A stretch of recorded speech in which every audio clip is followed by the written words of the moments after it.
Hey everybody, it's Missy with Missy Dawn Sews. Welcome to my channel. Today I'm going to give you a tutorial on the chicken pot holder. If you've seen this on YouTube or at a local craft fair, it's very popular and functional. I love mine. I use mine every day. So yeah, it's cute. It's simple. It's pretty easy to make. I'm going to say it's beginner friendly. You just have to, cut out the pattern. And it was a top seller at my last market, so I'm excited to show you how to do it. This is obviously the finished product. This is how I package mine for my markets. I have them in a little cellophane bag, and then I will put my label on it to give the price. So yeah, if you want to learn how to do this, stick with me and I will show you start to finish. All right, guys, to start your chicken pot holder, there are a few things that we need before we can start. First, we need to start with the pattern. And I used How to Make the Libby Chicken Pot Holder, the original ruffle tail by Cozy Coop Cottage. It's on Etsy, and her shop is at Little Things with Julie. So I want to make sure she gets the full credit for this. This is not my pattern. I'm just showing you how to make her pattern. So go to her Etsy shop at Little Things with Julie. It's an instant download. I don't think it cost me very much at all. And if I remember, I'll link her shop, if I can figure out how to do it, in the description. But yeah, so she gives very detailed instructions on how to make everything, tells you all the materials that you need. Sometimes I just think if you're kind of new to sewing, it might be a little intimidating, but she does a fantastic job with pictures and detailed instructions and numbers it, what to follow and how to follow. But yeah, I'll just show you how to do it, and then I have changed a few things only because they worked better for me. So I've tweaked a few things, but not, anything that strays way far from the pattern. So then you'll get like the paper pattern. Obviously it's not on here because I've already cut them out. So you'll get 5 different pieces of pattern, and then I've just transferred them from the paper onto like poster board, just so it's a little bit more sturdy, because obviously you can see all the marks. I trace and trace and trace multiple ones, because with market prepping I do bulk traces, so you can use just the paper or whatever you want to put it on. Mine's just on poster board. And then you need a few other things. So she suggested this pre-quilted material from Hobby Lobby. I'm sure you can get it maybe at Walmart. Your quilt stores probably have it. Hobby Lobby, I think it's for something. If you wait for it to go on sale, the 30% off, because it is sold by the yard, you get it. I think it's $6.99 a yard. If you get it 30% off, it's $4 something a yard. I ordered online and buy it by the bolt, just because I make so many. So yeah, it's worth it. You can use just regular quilting quilter's cotton batting. When I first got the pattern and I made my original one that I still use, I used just cotton batting, which is fine. You just have to back it so it's finished. With this, you don't have to back it, which is kind of nice because it's already a finished surface. And the cotton batting, it kind of moves a little bit, so this is just stable. It's nice, it's easy to work with, and it's not that expensive. Honestly, it's cheaper than the quilter's batting. It's just when I use my long arm, I always have scraps, so I just used up my scraps. But this is just way more worth it. So buying it by the bolt, I can just roll it out, trace when I'm downstairs, not my sewing room. It's something that I can just sit and cut out if I want to watch TV or just do something. Like I had traced a ton of these my son had us over for the UFC fights, and while the men were watching that, I was cutting these out to prep. So anyway, you're going to need 2 of the main bodies cut out from that. And then the wings, you need 2 of them cut out in the same material. Okay. And then you need something called Insul-Brite, or you can use Wrap and Zap. It's a heat transfer, or not, you know, to not transfer heat. Again, I buy this by the bolt. It's same thing at Hobby Lobby. It may be a little bit more expensive, but not much. And you can buy it by the yard. So just wait till it goes on sale every other week. They have their 30% off. And yeah, it's just, it seems thin, but it's got that metallic insert in there. So I've been using mine since I made it last year. I use it to pull things out of the oven, to lift pots off. I used cast iron a lot. It's great for that. So it's less bulky than the Wrap and Zap, which Wrap and Zap is basically almost just like the cotton quilting, the batting, but it's 100% cotton. Sometimes your quilter's batting says it is, but they mix a poly blend in there, and you don't want to put that in the microwave. So when you make like bowl cozies, those types of things, you should use Wrap and Zap. I think I've not made the like baked potato bags, but those go in the microwave. So you have to use 100% cotton thread, and you want to use the Wrap and Zap because it is 100% cotton. So you can use that, or you can just double up on batting. I think you'd be okay. It's just going to get pretty bulky because when you see what we have to sew, this is just a better alternative. So even if you just want to make a few of them, just go buy a half a yard. Okay, so there's that. And then obviously we need materials. So this is completely your world. You can make them any way that you want. You saw just a few examples. I have a bunch more that I just cut out material. This is Lori Holt material, and so you can see I've used, different lines of her fabric. This is my #1 seller, this design. This is what I made first, and got your little beak, your comb, your tails, 2 different fabrics. You can make it all one. I did Halloween ones. I thought those were cute. People would like those. So I have a whole bunch of different. This is a different Lori Holt fabric. It's your call, however you want to do it. If you want to do all plain, you want to do chicken material, you can literally do anything. So you'll need a color for the beak. You're going to need a color for the comb. You're going to need 2 pieces for the ruffle. So this is where one of the things that I change. I don't know what I did with that part of the pattern, but hers is much longer, and I cut mine down to 12 inches. The first one I made, it was so bulky, and I fiddled with it so much, and it just drove me crazy. So I feel like I cut mine down, and I do a 2-inch strip and a 3-inch strip. I cannot remember what the pattern exactly calls for, and I have looked through that pattern so many times, so I don't know if I just missed a sheet out of it. But anyway, I feel like my ruffle is a lot smaller and thinner than what hers originally calls for. It just works better for me. So that is something that I changed. And then you're going to need a main body fabric. You're going to need a wing fabric and the underneath side, okay? So those are what you're going to need. Like I said, you can choose any materials that you want, any color combinations. It's yours. You design it how you want. I do all different kinds.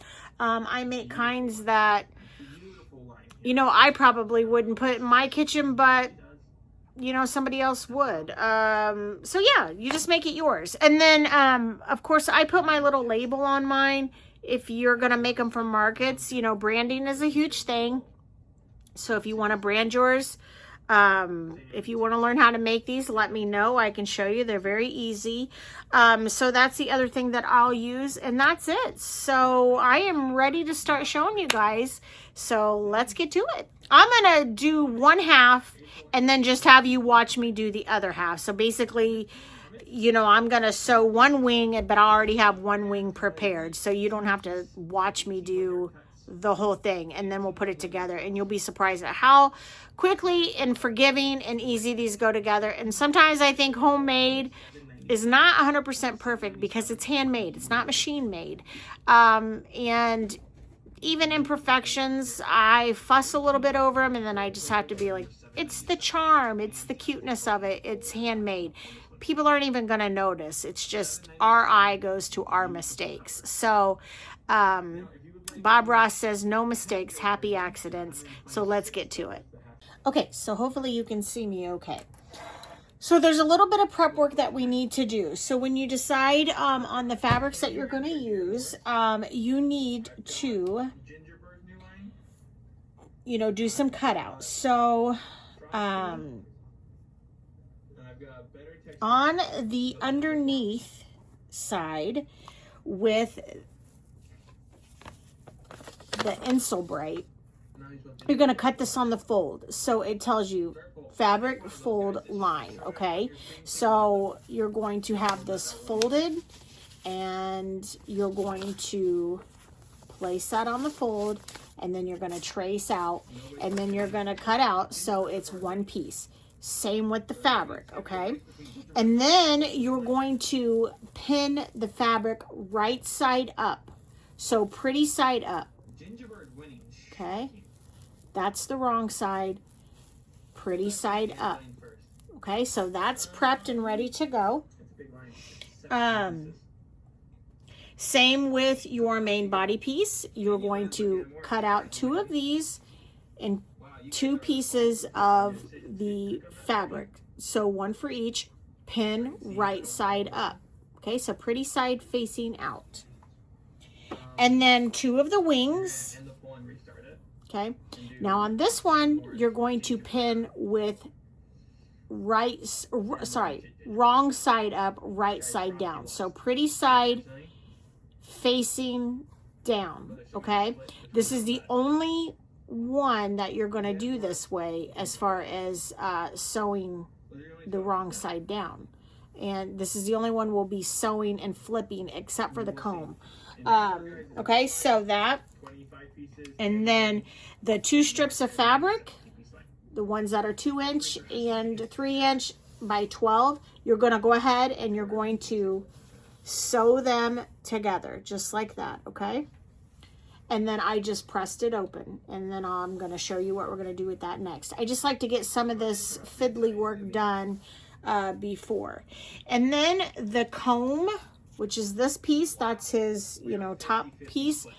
You're going to take two pieces of material, and it could be folded over. I just happen to have two scrap pieces. This one is pretty sides together. So right sides together, wrong side out. You're going to trace on there. Do not cut it out. Okay, we're going to sew on these lines first, then we'll cut out, and then we'll flip. Okay, so does that make sense? So right sides together, two pieces. You can pin if you want. I don't always pin, but since I'm bulk prepping, I have a lot of this stuff. I do a lot and then set it to the side, so I try to, you know, keep stuff together, okay? So trace the comb and leave it. Do not cut it out. You can just, you know, cut it like that. And you can use scraps, whatever. And then we have the beak. Okay, so the beak starts out as a circle. I have a whole stack of these because I just tend to use, have had this orange material forever. So I just keep my beak orange, and I have it, so why not use it? So this is one beak, and all you do is you fold the circle in half, iron it, fold it again, iron it, and then fold it again, and then iron it. And then I just put a little clip on there, and I'll show you why. So set that to the side. Okay. So what I usually do is I do all this fiddly work first. Okay, so I'm talking this is ready to go. I mess with this next. Okay, so I hope you can see me all right. I do have my walking foot on. I use, I don't know if I can zoom in or not. I don't think I can. You don't have to have a walking foot. It's just, that's what I prefer to use for this project because it does get bulky, and my machine is a Memorycraft 9450 QCP. It's a Janome. And it's a workhorse, so it's dual feed. So that means my lower dog feet are also working with my walking foot, which is a top dog feet. I have two different types of walking foot. This is my thinner foot. This is the one I prefer to use. But if you don't have one, sometimes I don't want to put it on because it is kind of a pain. And if I'm doing zippers and stuff, obviously not with this project, but I don't want to take that off, put my other foot on to switch back for zippers. So it's great for quilting, those types of things, and any kind of bulk sewing. And then I also just have a 9414 needle probably, or 90, sorry, I can't remember what needle I have. It's a Microtex, which is a sharp needle. It's a 9014, yeah. Okay, so that's the needles that I'm using. It's a 9014 Microtex Schmetz. And I got these from Wallback. Yeah, so they work great. So one thing, guys, I turn my speed down. I am not a fast sewer unless I'm quilting straight lines. I used to think that I had to sew really fast or I wasn't good, and I've since learned, I don't know why I wear black because I have stuff all over me. Turn your speed down. Go at your speed that you need to go. Okay? And it looks like I'm going to run out of bobbin thread. Okay, of course. So you just sew around your line. And when you need to pivot, I just put my needle down and position to where I need it. And then I just go. And I will even do that for the last 2 stitches to get down in that corner. And I skipped a stitch. So I'm going to just snip that off, and I'm going to go back. So see where I jumped the stitch there? So I'm just going to go back over it, and I'm going to close that up. It will be just fine. You'll never know. Okay. And that's just part of sewing. I'm going to get rid of these little strings because they make me insane. And I don't want to sew. Okay, so I basically fixed it. Okay.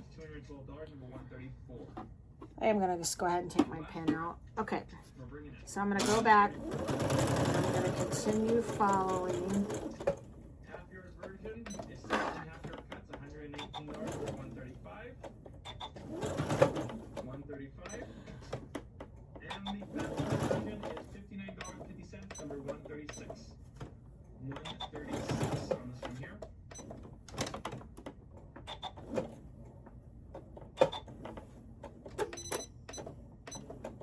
Nobody, huh? It keeps warning me that my bobbin thread is almost out. Yes, I get it. Okay. Number 163. Number 163 for the Vegas strip. Only $40. Number 163. I'm just clipping all my little threads. These are the best snippers I ever have. And they come with these. They came with one of my pairs of scissors. These are Number 163. People jumping on the Vegas trip. Okay. I don't even know what the name brand is. I can link them on my Amazon. They're fantastic. Okay, so anyway, you can see I got it all sewed around. So I'm just going to go about 1/4 inch around and just follow the lines, not cutting into my sewing. And I'm just going to go around there. And then I'm going to take my little nippers and I'm going to go right into those points. Sorry. Without cutting into my stitches, and I'm just going to snip down in there so it makes that turning a little bit easier. And I'm going to snip those one little stitches out of there. Shouldn't hold nothing up. Just in case. Okay. So then you're going to turn. Make sure you have your little iron on. I have a little Alicio iron, the little travel or mini Alicio over here because I have my ironing board. I don't know if you can see it, but yeah, you can see it there. Anyway, I have it right here by my side. And I have another ironing board, and oh, my room's a mess again. With the big iron on the other side over there. So I'm taking my little clover turner, and I'm just going to, I flipped it inside out, and then I'm just gently pushing out and turning and rounding those bumps out. Remember, they gradually are longer and then they go shorter. You will poke right through your fabric if you go too hard at this, okay? So just gentle. It does not have to be perfect.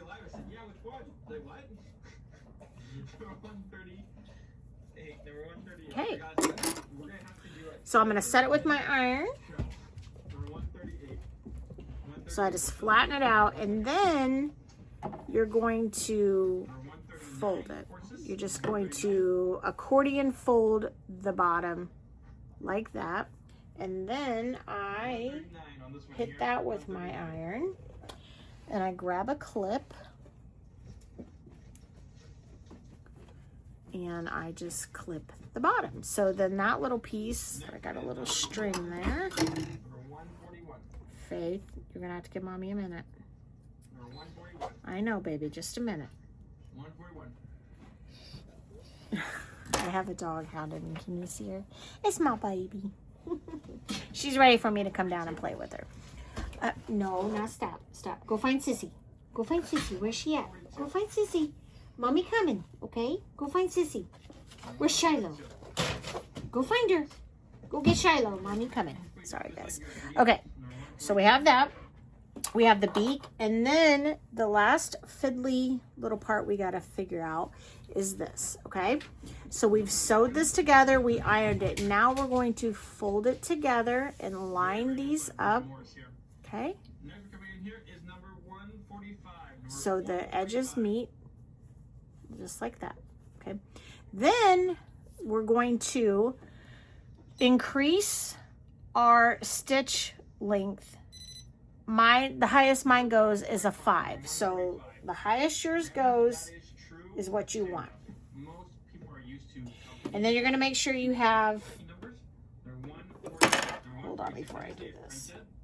Okay, I'm making sure I still have enough bobbin. My thing gives me usually plenty of warning, but sometimes I run it out anyway. But I don't want to run out of bobbin on this portion, okay? So have a long tail, do not backstitch, and sew right along the edge all the way down, getting those as equal on the open ends as possible. I'm sure you can see me. And then don't cut your ends off, just raise your presser foot and pull out that tail. Okay, so you want tails on both sides. And you can see how big that stitch is, okay? This is a basting stitch. And then we're going to do the same thing parallel just right on the inside of that same stitch you just ran. You're going to run it down again.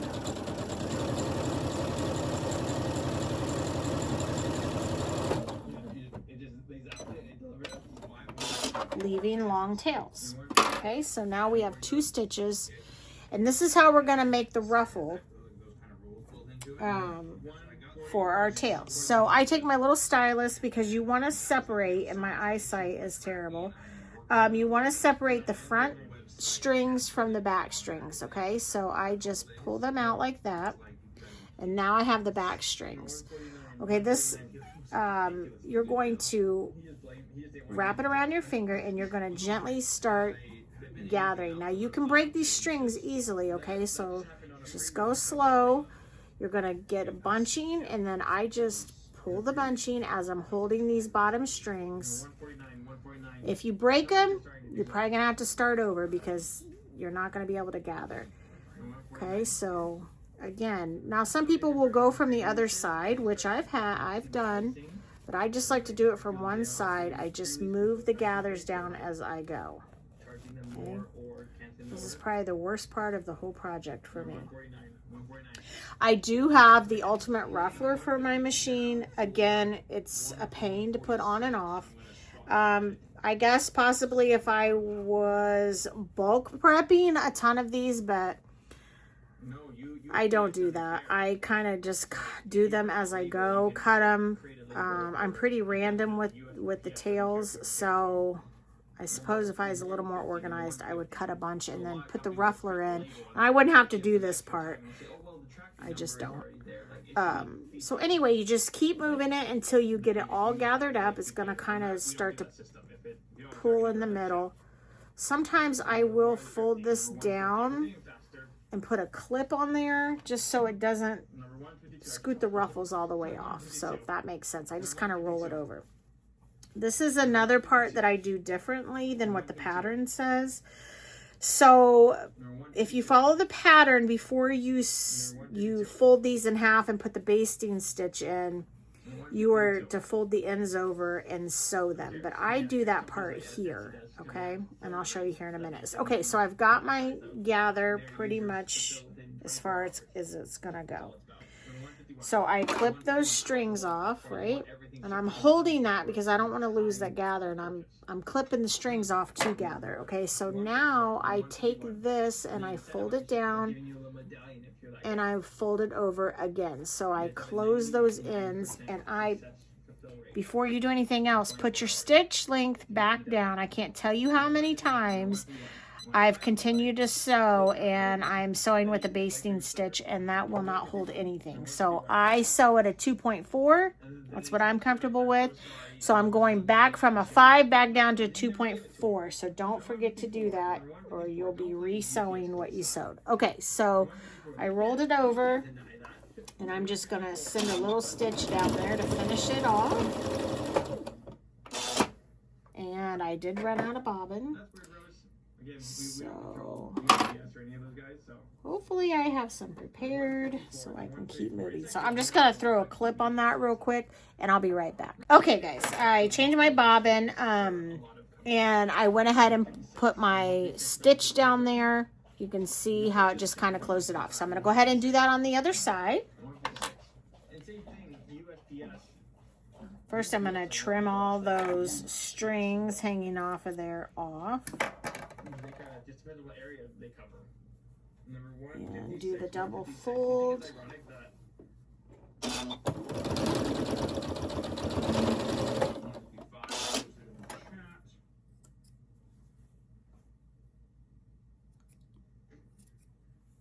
Okay, so now you have something that looks like this, and you're going to take those finished ends and you're going to match them up like this so it's folded in half. And then I just kind of pull all this fraying up and I just clip it off. And yes, my strings go down on the floor. I'll sweep those up later.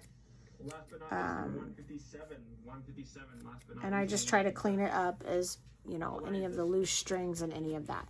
So then I'm going to take a couple clips And I clip it like that, and then I set it to the side. So we have all the three little fiddly parts.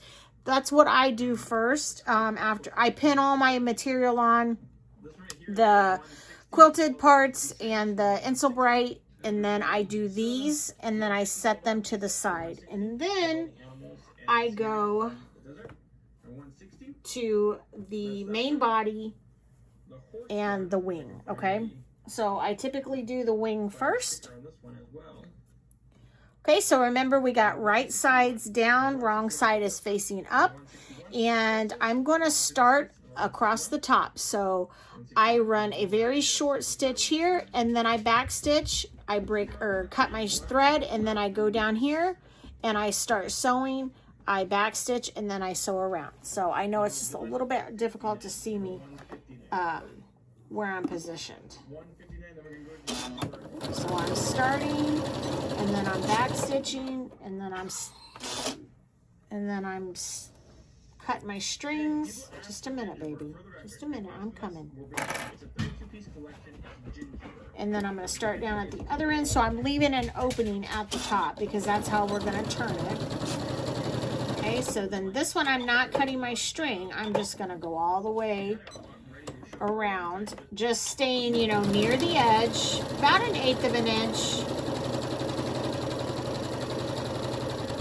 And then you got to go around the scalloped of the wings. So I slow way down.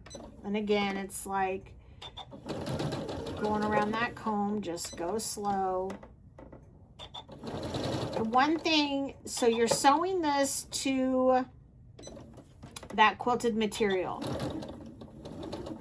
I found a couple of my quilted material and my regular material. I wasn't perfect on cutting them out, so I was just following my material and didn't realize I was missing, not catching the quilted material. So just make sure you're catching both. I had to go back and fix that. Okay. All right, so you can see it's sewed all the way around except for the opening right here. Okay. I'm just going to clean this up just a little bit with my scissors. Okay. I'm just going to clean it up. So if there's like quilted material or regular material hanging off, I'm just cleaning it up. So when we turn it, there's not as much bulk. I really like to see it. Because most of the time she doesn't go backwards in what she does. And then again, you can clip right into those little wing parts. Just make sure you don't clip your material. So I just cleaned it up. Okay, so now we're going to flip it out. It was called, don't quote me on it. I can't remember now. And I try to do everything with my fingers first, and then I use my turner, because you will poke a hole. And I just got a little hole. I thought I was too close. Okay, so I'm just gonna push it back out, and I'm just gonna hit that again with my sewing machine. Guys, we all make mistakes. I'm not trying to be on here acting like I don't make mistakes or things don't happen. It's just part of it. I'm just gonna fix it and move on. And that just happens. 400 bucks, number 41, 32 pieces. Okay. Half-yard version is $224. So back to turning it. Anyway, I was saying I just try to use my finger as much as possible, and then I'll take my turner because you'll poke through the fabric so easily. And with like these wings, I mean, we're gonna sew around them again. So if it's just a tiny little hole, I don't worry too much about it because you'll never see it. Okay. So I've pretty much got it all turned out. Now this top one, it's that longer finger. So I try to keep my poker or my chopstick or whatever you're using on the quilted part of it, if that makes sense, and not poke the material, because obviously I try to keep it on that seam there. And then I just try to round it out as best as I can without poking through. Okay. We're already approaching 6 o'clock. All right. Okay, so now that it's turned, I'm going to hit it with my iron. Yeah. But that's kind of the thing, right? Is like Flatten it out. Now we're going to close this gap up. So I'm just turning in both sides, turning them in on each other. So just to close it down. So just turned it in. Probably about 1/4 of an inch, 1/2 inch at the most. Whatever it takes just to make it straight across, okay? You can pin if you want. You can iron it. I'm just holding it and I kind of just stretch it as I go, just making sure that everything is tucked in and that I'm catching both sides to close that up, okay? And then we're just gonna sew. Well, maybe I do need to pin it. It's kind of being a pain. Okay. I just hold my strings and I drop my needle and start. And then I kind of just, now that I've started, I kind of stretch it, pull it towards me a little bit, and then just tuck everything in nice. And I'm just staying really close to that top edge there.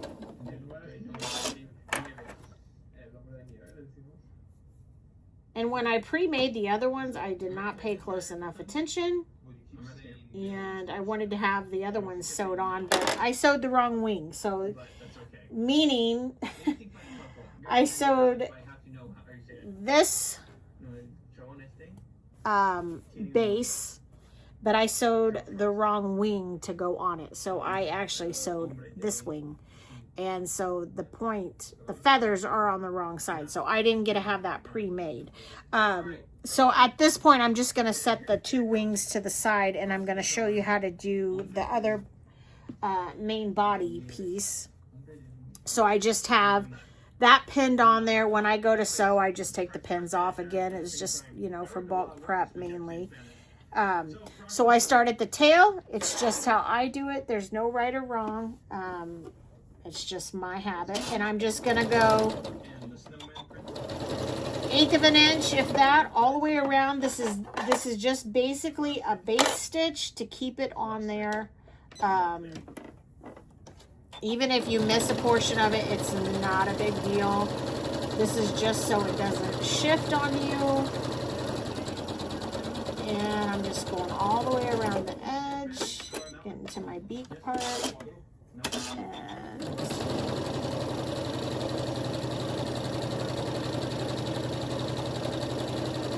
just following it all the way around.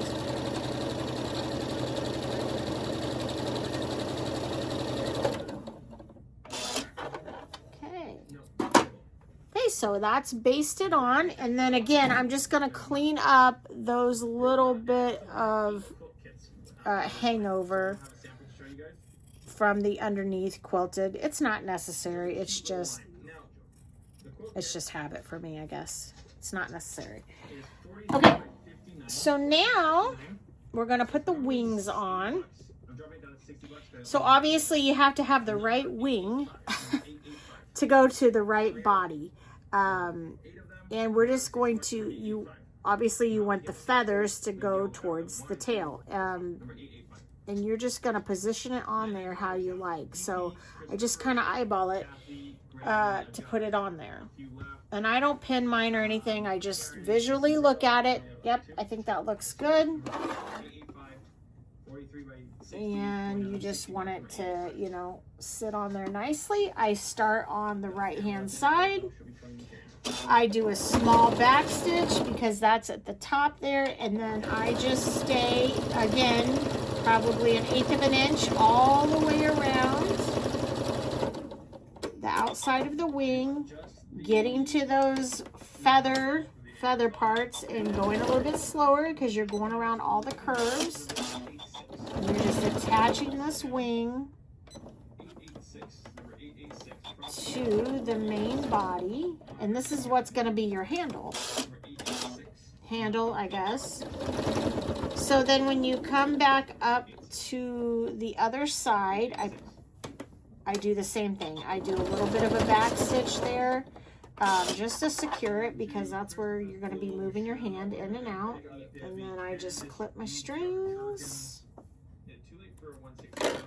Okay. So you can see right there, I do that little bit of a back stitch. Okay, and then I just followed all the way around, and that's what creates your little pocket for your hand.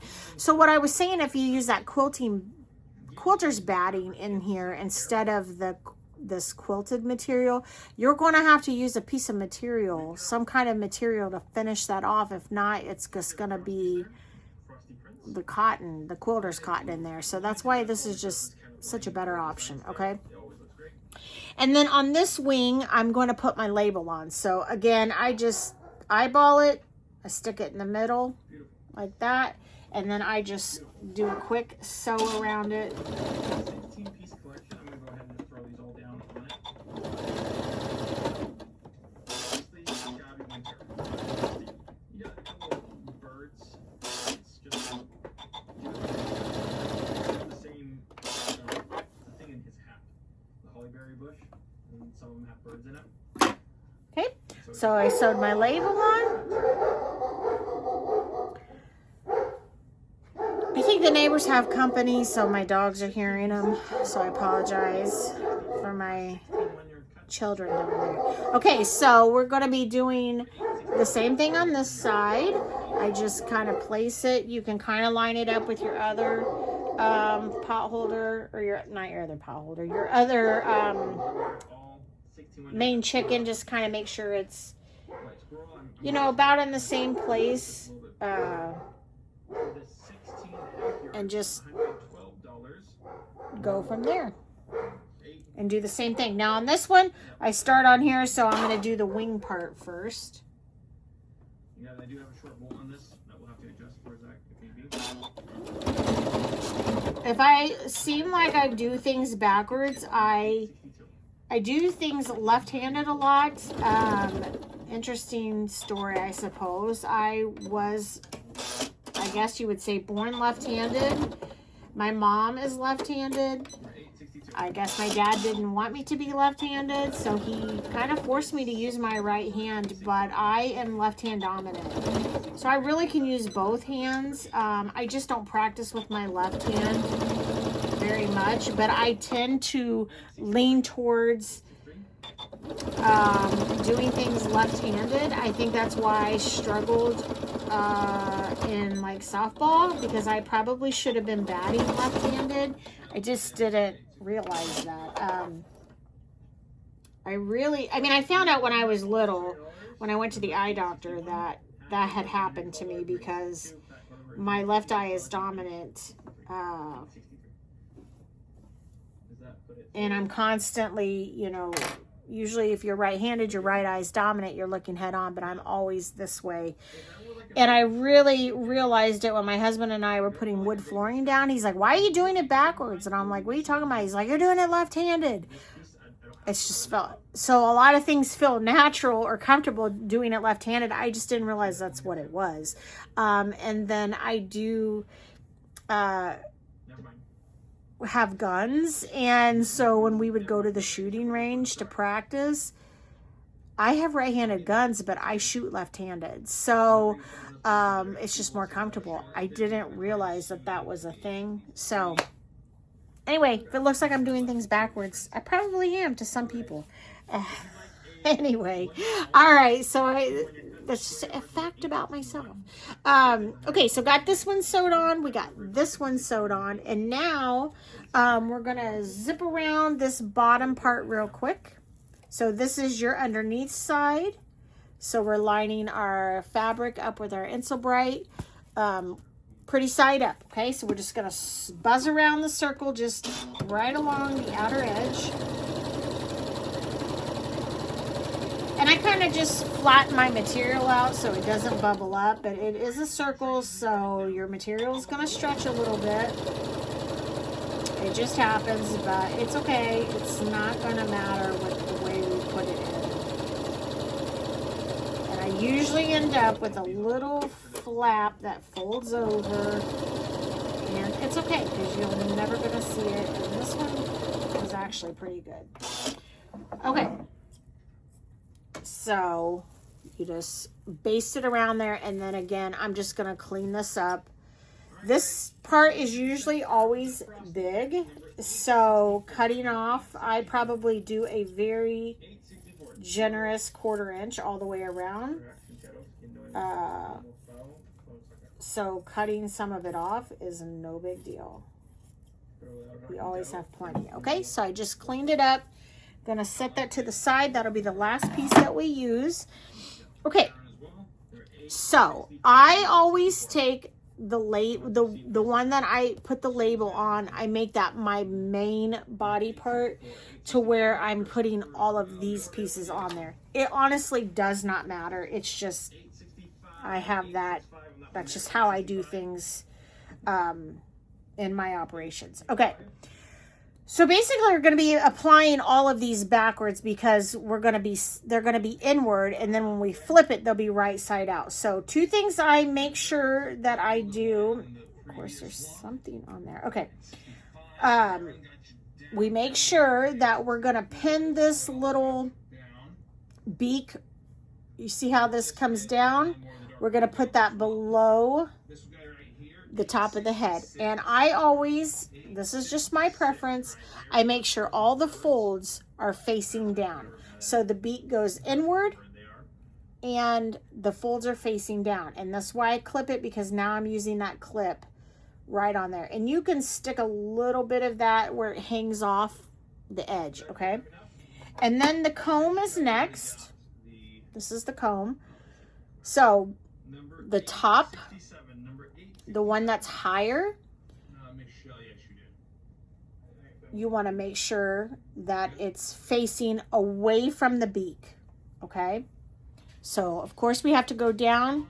Here's the higher portion. It's furthest away from the beak. And you just kind of position that just right on the top of the head.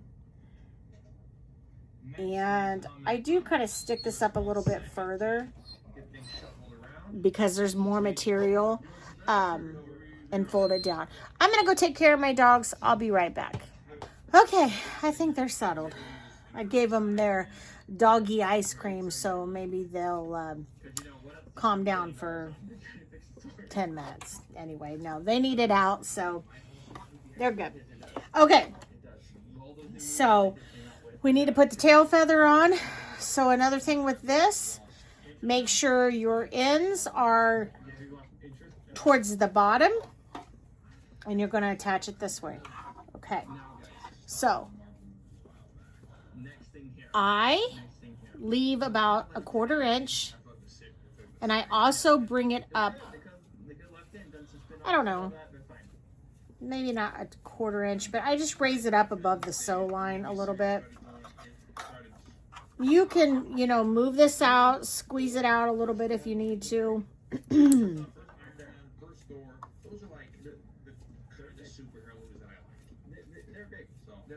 So just fiddle with it, mess with it as much as you need to. Ouch.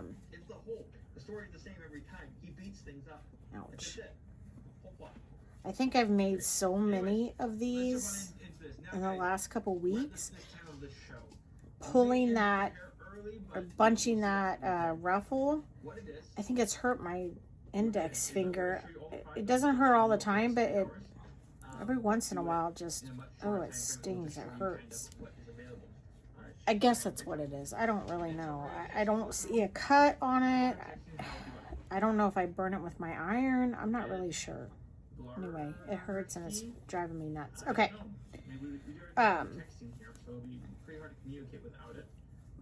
Okay, so I see how it's sticking up a little bit on the back. Okay, so I just have it pinned. Now, a couple things. When we go to sew this part on, so we're going to layer this on. That's how we're going to sew this together. There are a few things that we want to make sure we don't get caught when we sew. Okay? I tuck the sides in, and I take a pin and I push it up from the bottom. Okay, so when we flip it, we're not sticking ourselves with the pin. Just don't push it up in your sew line there. I do sew over pins, but my machine can handle it. Not everybody's can. It's not the best idea. I try not to do it all the time. I don't really pin a lot, but This is I don't know. number- I have. Number 6. Okay, so Number 6. anyway, Total everyday sense number 6. I just push it up like that and pin it. Okay. Number 5. And number 4. It's gonna be about that fast. And the only other one that I worry about is this. Cats. Hold on one second. 7. Okay, so what I was saying, this is the only other one that you have to worry about. It will get caught if it's Yeah. 178. if it's too far over, and trust me, I've done it. So what'll happen is you'll sew it here accidentally, and when you go to flip it, it's going to be caught down.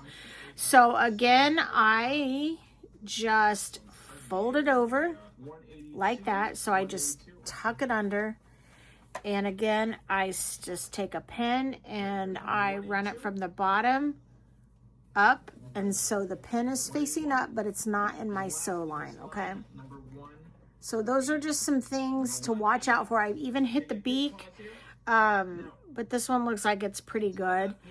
I mean, if you do it, then you just have to Lines to show you guys. undo it and fix it, and I'll show you. So okay, I got those Yeah. pinned. Okay, Get more annoying than that sound right there. That's our so now we're going to take our other So, chicken get into the next line. and we're going to place it From on top, just like this. We're going to sandwich it basically, okay? And then once we get it lined up, I'm just taking the clips that are already on there and I'm transferring it Dog line coming at you. Number 191. over 191. to sandwich them together, if that makes sense, okay? I'm doing that before I do anything else. So these tails just line up 180. and try to clip them as best you can. I need some longer clips. So I'm going to try to move this up just a little bit to straighten it up just a little better, if that makes sense. Okay, so that's sticking up a little bit on the top. Already sold out. Next. The main thing is you just want to make sure you've got room on the side of this tail. So that was my problem with when it was much longer. It's just so much fabric 205. Number 205. to work with there for me. It just was too much, okay? And it didn't, I don't know. I just fiddled with it too much. It wasn't worth it. Okay, 204. so got that. And then what we're going to do is I kind of just go right here to the bottom. I'm just eyeballing this. On the pattern, there are dots on the original pattern. Of course, I transferred mine to cardboard, so it's not there because I just eyeball it, okay? So we are going to do that at the tail and then at the neck, because we are not sewing this whole thing closed. So we still have to put the underside in. So I just go right down underneath. So the beak is here. I just stop under here, and then I stop just like at the butt area, if that makes sense. Okay, so I put a clip there.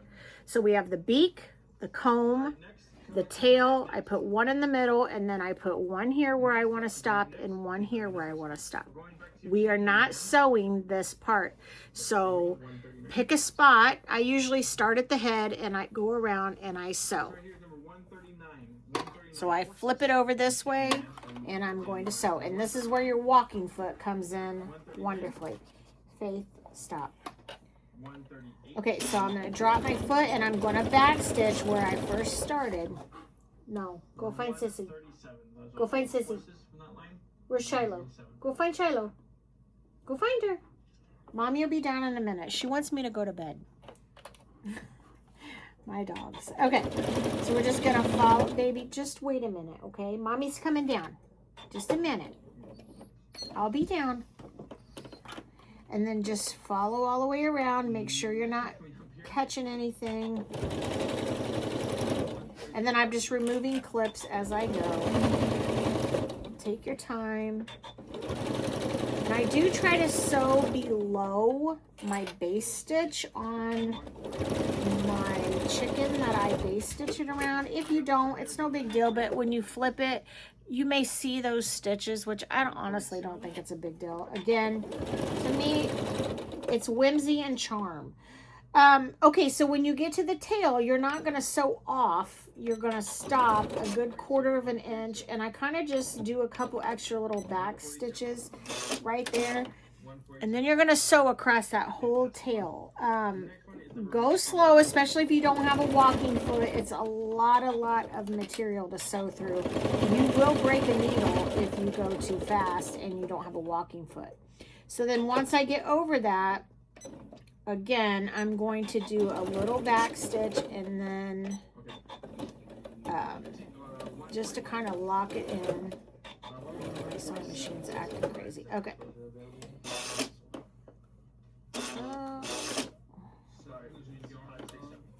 Okay. Sorry, guys. My needle automatically comes up. That's the setting I have it on. So sometimes it gets a little wonky. Okay, and then just sew down to that clip and then do a little back stitch as we're stopping there. And then you're going to cut your strings. So then I just go and I clean up my strings. So now this is what you have. Your stop there. So I go back and I clip off the top of the comb. Clean up the beak if I need to, so it's flush,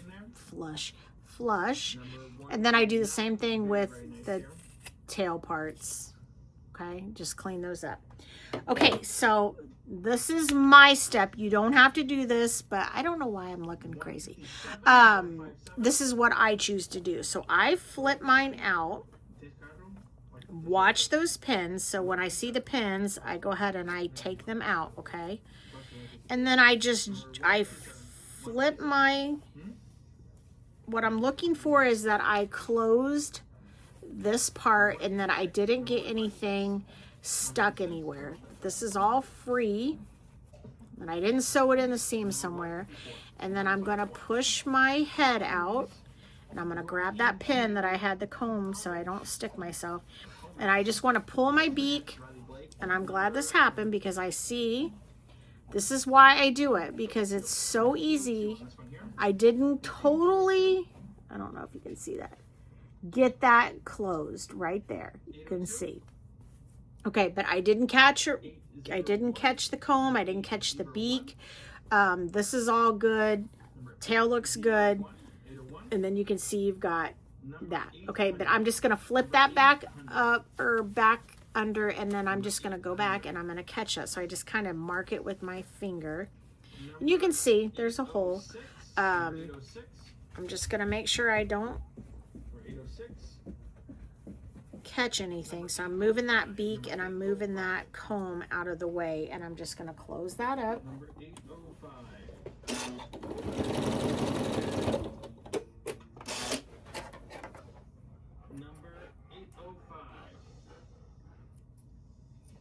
With my strings, and then I'm just, this extra step, I mean, it's just gonna save you time in the long run.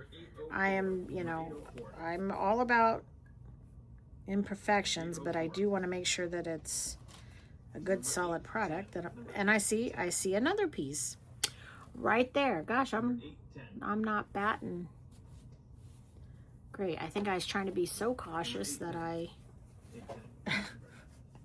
usually don't miss 2 spots on the same one, but here I am. But that's why I just double check. I mean, it's taken me an extra 2 seconds to fix it versus tearing out and ripping stitches out. And trust me, I've had to do that. So I'd rather catch it now before I have to tear everything back out. Okay, I think I should have gotten it that time. Okay, I did. Okay, so it's all closed up. It's good to go. I'm not rounding and doing all that. I just want to make sure that I encapsulated everything. Okay, so then I'm just poking all that stuff right back in. Okay, so now we're going to finish this off. Okay, so now we need our bottom piece. So there's a little notch kind of versus the rounded part. That notch part is going to go up into where the neck is, okay? And so you're going to put the good side in facing. Now, since I put a label on mine, I always locate what side I put the label on, because I don't want to leave that part open to close it up. Okay, so I put a clip on the part that has the label. And then I'm just going to kind of sandwich that in, trying to keep that pointed part up here with the neck, and you can put a clip on each side if you want, like that for the neck. And then I just kind of stuff it down in there like a taco. And because if you've sewn long enough and you make anything that you have to turn, I'm sure you've sewed it closed without leaving a gap, or I guess it probably could just be me. I take a clip and I put it on points that I want to stop, or I will forget and be in a zone and I will just sew it closed because I know me. So what I'm meaning by that is I'm going to leave this portion open. I'm going to start and stop sewing here, leave this open so I can turn it, okay? If I don't put those clips there, I will just blatantly sew it directly shut. So again, this is a circle. It's going to be fiddly. You're going to have extra material. It just happens every single time. And so I just try to fiddle with it the best I can. If you have to leave some extra out, it's fine. Don't worry about it. It's never affected the quality or how it turns out. Okay, so I'm just going to start right here on this clip and I'm going to sew up, start sewing, back stitching when I start. And I'm just going to sew a good, maybe not a scant 1/4 of an inch. I'm not giving a full 1/4 of an inch. Actually cut off just a little bit.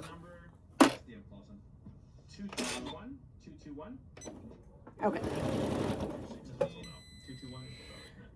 Well, my thread just broke, so give me a second to rethread. So I'm trying to use this thread up.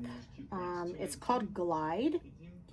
I don't know why I like to use that on my long arm, but for some reason I do not like it on my sewing machine.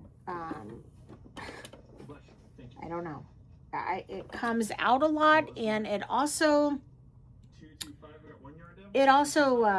frays. I don't know, like I don't know. It's weird. I don't have any problems on the long arm. I think it stitches beautifully.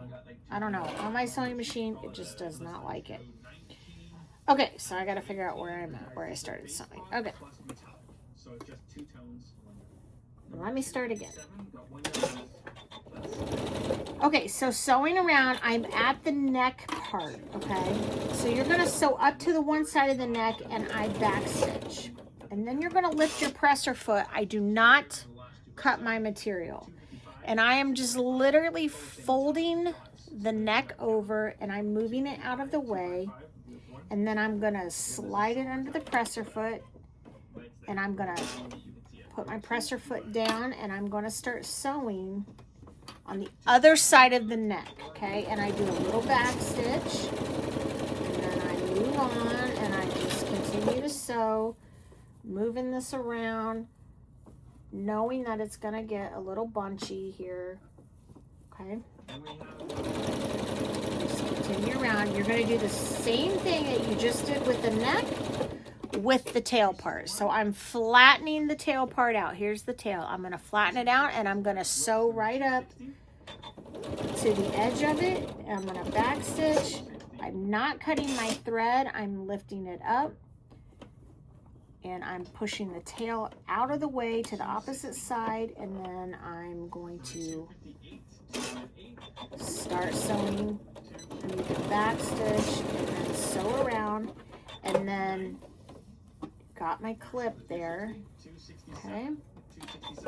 And I'm going to back stitch and stop, and then now I'm going to cut my thread, okay? So this is what you have. So let me just started sewing here, sewed around to the neck. The neck was folded down. I backstitched. I did not cut my thread. I just lifted my presser foot and my needle. I folded the neck over, moved my needle over to this side, backstitched, went all the way around, did the same thing here. Sewed up, backstitched, didn't cut my thread, lifted up, folded down, and then started again. And now I have my opening. So I'm going to, as we did on all the others, I'm going to clean this up just to get rid of some bulk. You don't want to cut your thread, so make sure you know where you've sewed. There's a lot of sew lines, especially if you use that quilted material. Like, oh, is that my line or is that their line? Okay, so you just go around, clean it up. This is where you can get rid of some of the extra, like, material. 'Cause sometimes it just, you got extra material. You're sewing a circle. You have to worry about bias and all of that. And it stretches and pulls, and you're not going to ruin anything. Okay. So clean that up. Now we're going to flip again. Okay, so we just reach in there. This is why we backstitch at the openings, because this is a lot of bulk you got to move around, okay? So we're just flipping it out. And you're going to check those tail and neck areas to make sure you closed it off, which I did on that one. Tail area looks good. I got it closed right there. There's that point. So this is where we can actually pull out everything, get our turner out. And guys, we are almost finished. So again, I'm just using my fingers trying to get most of it turned. And then I'll take my little clover turner and I just go along and just try to shape it. I go along the head, the body. The tail I try to poke out because I kind of made it a square there. A little more squared off the best that you can. And then all around these front edges, okay? So there's where we're at. It's not going to be perfect, but the charm and whimsy of it is so cute. Okay, so there you are. So I just do a quick press on this right here. Genre change. Number 865. Number 865 for Gotta let my Alicio iron. It does shut off. Oh my gosh. It's either dog hair or it's thread, depending on, well, most days it's both. Obviously I work today.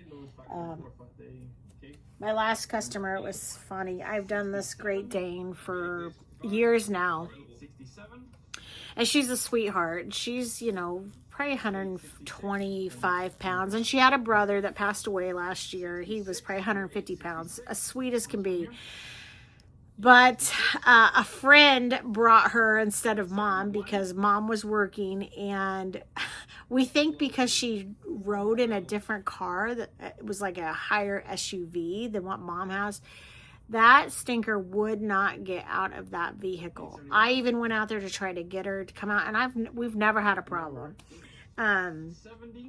I don't know, Mom's like, she's just so stubborn. We had mom on the phone, and anyway, I brought treats out. She wouldn't eat the treats. She wouldn't do anything, and so mom's gonna be able to bring her Thursday, and I'm just gonna stay a little bit later to take care of her. And that stinker, after we decided that it's just not gonna work, I mean, we couldn't force her out. We were, you know, trying to pull on her leash, and it's just too much. It's not worth it. And once we both decided, like, hey, it's not going to work, you know, I could probably do her Thursday. I know you're going out of town Friday. It's like she knew that she didn't have to come in, and she ate those treats. It was hilarious. Anyway, that's a story of my life most days. Dealing with dogs and fish tanks, and I already did my fish tank duties, and I had to leave and go meet a customer. Their dog is staying with me for the rest of the week until Monday. And anyway, okay, so this is what we got left. So I just did a quick press on it, and then now we just need to close it up. Okay, so you can see that's the open end there.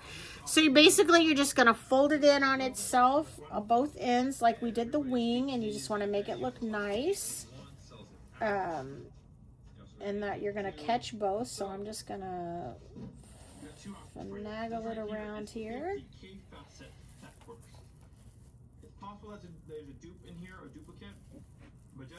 And I just popped some clips on there, just a couple, just to keep it.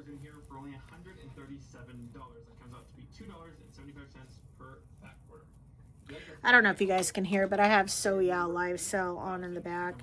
I haven't really bought anything. I did earlier, but I got some amazing jelly rolls from them. They bought that Colt store out. Well, she was retiring, and they ended up buying her inventory from a store in Texas, and they did jelly rolls and layer cakes. I only got 2 layer cakes, but I got several jelly rolls, and they were $35 a piece, which is a great deal. And I just got them in the mail. I've looked at them, but I'll maybe do an unboxing for you guys. They're so cute. I'm gonna do some table runners, I hope, with jelly rolls. I've not done them before. I've made the jelly roll rugs, but I want to make the big bows, and I just think the jelly rolls, because you use 2.5-inch squares, and then there's some project bags, and I want to use that fusible the grid stuff I showed you in my other video. I want to try to hopefully do that maybe this weekend. I need to finish these chickens, and I have a baby quote I have to get done. I gotta go get some Minky for the back for that tomorrow, and I hope by the end of this weekend I'm done with chickens. I don't have to work Sunday, and I do have to work Saturday, half a day, but I'm gonna spend all day, and I'm off on Monday, so hopefully I'm gonna get some work done. I'm taking Monday off instead of Wednesday, and yeah, we'll see. I need to wrap these chickens up. I have I'll do another video on how I kind of prepare for markets, besides just market prepping, but mentally, and like my calendar system that I use, I try to give myself a timeline. There's some things that I know that I can just whip out, like I could spend a whole day just doing wristlets or wallets, or it's mainly the cutting out and the figuring of the material and what I want to use, what I don't want to use. It's like I drag it out, I put it up, and everything just becomes a mess. I think I was already telling you that, but anyway, that'll be for another video. Let's finish this up and I'll leave you guys alone. Okay, so I've closed it up. So this too is my own take on it. So on the pattern, it just shows you sewing this little part closed. Well, that's fine. I mean, nobody's going to pay attention or notice it. It's just one of those things. So I sew all the way from the tail to the neck to the tail. And then I do it on the other side too, so it's matching. So I'm going to do that real quick and show you the finished product. And I just go right along the edge, like 1/8 of an inch, just enough to get it closed. Just make sure you're catching both sides of the material. This is why I do the opening on the back, because if you don't want to sew both sides and you have a label that signifies that's kind of like the front, I mean, it honestly doesn't matter. Then, you only have the sewing in the back, but on mine, it really honestly doesn't matter because I sew both sides. And I'm just clipping my strings off as I go. We're working really hard on a lot of our new systems and things like that will hopefully make So Yeah better. Also understanding that we make mistakes, right? We've had to call some people about mistakes in numbering, mistakes in whatever. It can happen. So always be patient with us because we always do the very best we can. All those things. Also at scale. Okay. Oh, what? Scale, My right? nipple zippers here. It's funny. It's funny. If I was trying to cart around, I just like to do my strings while I'm doing it because it's like if we I always take these to market because you're always going to miss a string. Okay, so you know, like it's just the reality. then I just go to the other side, even though it's already closed. I'm just putting that matching With that being said, sew from tail to neck, just right around that edge. one, and that's the one that people get. Simply decorative on this side just to match the other. And I just run it off the side when I get up to the neck or the tail, whatever. Something simple, just to make sure we're leaving off always on a.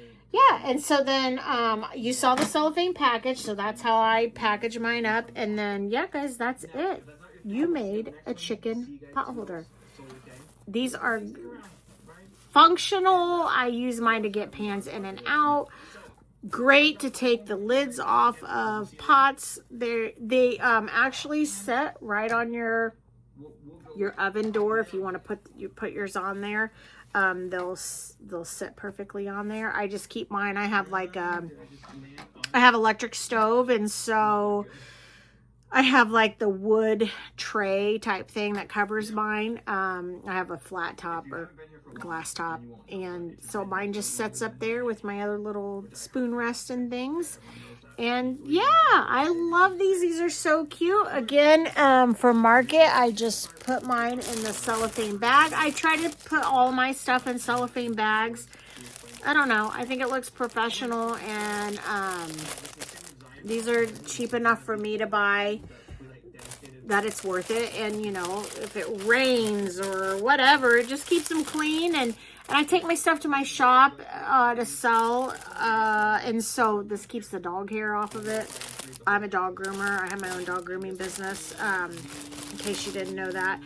And then I may use a smaller bag, but I had these on hand, and so I just started putting them in there. And then I have a Mun Bun printer. I'll make my own label, chicken pot holder. You know, I sell these for $10. So yeah, and I'll either put that on the back. I'll probably put it down here.